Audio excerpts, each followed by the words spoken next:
नहाना, तैरना या बारिश के पानी में मस्ती करना हम सब ने किया है। लेकिन क्या आपने कभी सोचा है कि पानी की एक छोटी सी बूंद जो गलती से आपकी नाक में चली जाए और वो आपकी जान ले सकती है? क्या आपने कभी सोचा? जी हाँ, सही सुना आपने। और मैं कोई मजाक नहीं कर रहा हूँ, ना ही आपको डराने की कोशिश कर रहा हूँ। बस आपको सावधान करना हमारा फ़र्ज़ है, क्योंकि आप हमारे परमानेंट दर्शक हैं। इसलिए इस पूरी खबर को आखिर तक ज़रूर देखिए। नमस्ते, मैं हूँ असीम और आप देख रहे हैं एनडीटीवी इंडिया।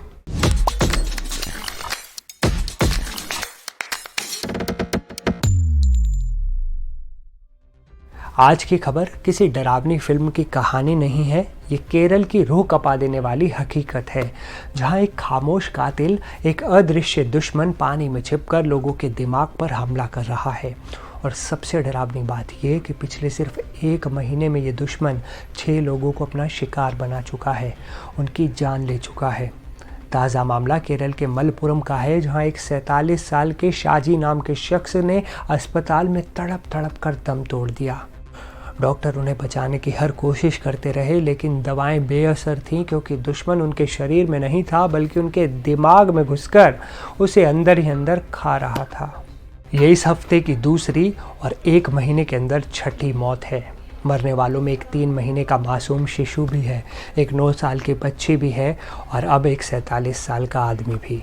एक कातिल किसी को नहीं बख्श रहा। इस वक्त भी 10 लोग अस्पतालों में ज़िंदगी और मौत की जंग लड़ रहे हैं, जिनमें से एक की हालत बेहद नाजुक है। लेकिन अब सुनिए इस कहानी का सबसे खौफनाक हिस्सा। इतना सब होने के बाद भी केरल के स्वास्थ्य अधिकारी, पूरी सरकार ये पता नहीं लगा पा रही कि ये जानलेवा अमीबा आखिर है कहाँ पर। क्या ये नदियों में है, क्या ये तालाबों में है, या फिर कहीं और? किसी को कुछ नहीं पता। और यही बात इस खतरे को 1000 गुना ज़्यादा बड़ा बना देती है। जब आपको पता ही नहीं है कि दुश्मन कहाँ छुपा है, तो आप लड़ेंगे किससे और कैसे बचेंगे?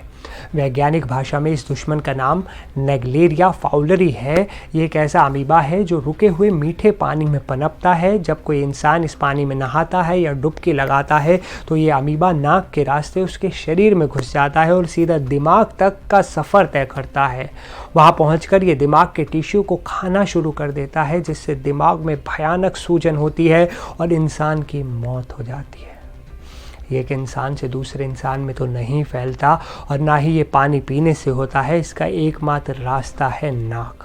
कुछ एक्सपर्ट्स का तो ये भी मानना है कि क्लाइमेट चेंज की वजह से जब पानी गर्म हो रहा होता है, तो ये अमीबा और ज़्यादा तेज़ी से पनपता है।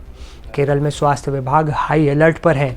लोगों को किसी भी तरह के रुके हुए पानी में, चाहे वो तालाब हो या स्विमिंग पूल, जाने से मना किया जा रहा है। लेकिन असली चिंता ये है कि जिस दुश्मन का ठिकाना मालूम ही ना हो, उससे आखिर कब तक और कैसे बचा जा सकेगा? क्या ये खतरा सिर्फ केरल तक ही सीमित रहेगा, या ये अदृश्य कातिल देश के दूसरे हिस्सों में भी दस्तक दे सकता है? ये सवाल हम सबके मन में डर पैदा कर रहा है। सावधान रहें, सुरक्षित रहें और इस जानकारी को ज़्यादा से ज़्यादा लोगों तक पहुंचाएं। क्या पता आपका एक शेयर किसी की जान बचा दे।